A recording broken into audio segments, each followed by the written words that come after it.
Ya kau. Tak lah. Kaya kena layan dia kan. Jadi kalau dia datang, malah tu. Okay, sekarang ni, tadi kita pernah apa tau.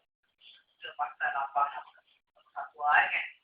Politik lah. Kononnya peraturan itu. Abang presiden dia.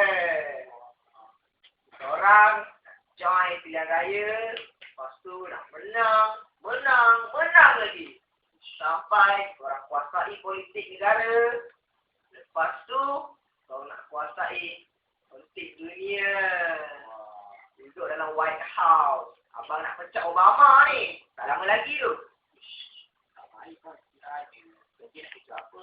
Tak apalah. Kita bagi dia kain. Kita bagi dia mangkuk kecil. Suruh dia mengemis tepi jalan tu pun jadilah.